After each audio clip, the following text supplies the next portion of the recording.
everyone's seen horror stories. The worst case scenario is it's placed inside a blood vessel. That vessel is then blocked. Everything downstream no longer receives blood and therefore oxygen, etc. And I think the worst horror stories that people have seen and heard are because of this, right? This vascular occlusion. Yeah, yeah. And what kind of things do you as an injector do to minimize the risk of that happening? Yeah. I mean, it's a valid concern, and I have had vascular occlusions before. Yeah. Luckily, all of them have been picked up like within seconds and reversed. Yeah. And the patient has come back with no sort of complications and being able to have the treatment. But yeah, so the things I would do to kind of minimize the risk. So first of all is, of course, injecting only in safe areas. Yeah. So that's why we draw these markings to make sure we're away from arteries and veins. Yeah. The other thing is we also inject in very small boluses at a time. Yeah. Because what's a bolus? So a bolus is just when we're finding a point, injecting like a ball of filler into an area. It's a technical term for ball, really, isn't it? Exactly, yeah. So a little micro ball of filler. Yeah. And so the benefit is that, let's say we actually are in a vessel. Yeah. It's much better to cause a tiny occlusion with a micro bolus of filler rather than a big bolus of filler. And that's going to completely occlude that artery or vein. Yeah, block it. So, that's another reason. So we do small bolus of filler. Yeah. And in some areas of the face, I also do aspirate as well. Yeah. So typically with the bridge of the nose, that's what I would say is probably one of the highest risk areas on the whole face. Yeah. I'll typically find the bone, and then whilst I'm staying very, very still, I'll aspirate on the syringe, so pull back on the plunger. Yeah.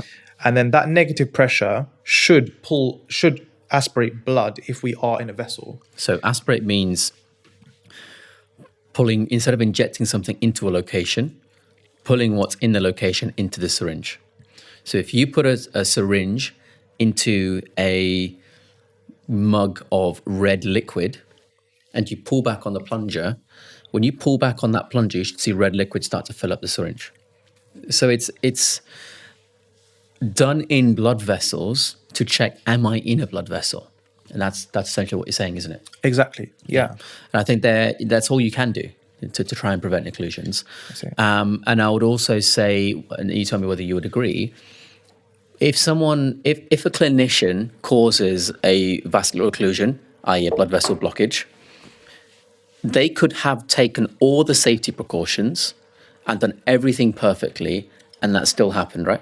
Exactly. It's a bit like you're doing all the research on a company before you buy shares in that. Suddenly, unexpectedly, the CEO runs off with his secretary, the shares plunge. You didn't do anything wrong because you couldn't have predicted that. Exactly. And it is a lottery. And I think you're right. I think drawing safety markings, being prepared to reverse and all these sorts of things, I think that's all you can do, and having a great understanding of anatomy, right? Exactly, yeah. You stay away from all the major arteries and veins, but the truth is, the face is a massive web of a minefield. vessels. That's it, yeah. So no matter what you do, you can still cause an occlusion. But a safe practitioner will know how to manage an occlusion when it does occur. And I think it's not about whether you get an occlusion or not. It's about, are you prepared for it when it happens? That's it. Like, for example, you've had vascular occlusions. I know you have, but it's never been an issue. Yeah, exactly. Because you've just recognized it and gone, okay, fine. I've actually got one documented on Instagram as well. So I've actually filmed the whole thing. Yeah, so. well, that's fantastic. I mean, a lot of people try to pretend they've never had one. Yeah. But it's great to see you do that, because it shows that if a patient wants to see you and they get it, they've got nothing to worry about. They just give you a message, hey, look, I think something's blocked. Can I come in? Yeah. Job done. That's it. A blood vessel blockage, I believe, is not a problem per se.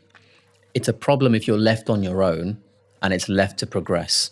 If you notice a blood vessel blockage, what you need to have in place prior to treatment is an agreement with the person providing the treatment. What do I do if I suspect this has happened?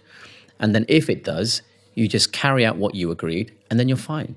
As long as you're calm, you'll be fine. As long as you go to someone that can do it, isn't that right? That's right, yeah. And I think a lot of people don't realize, in order to dissolve it, you need the actual dissolving agent. Yeah.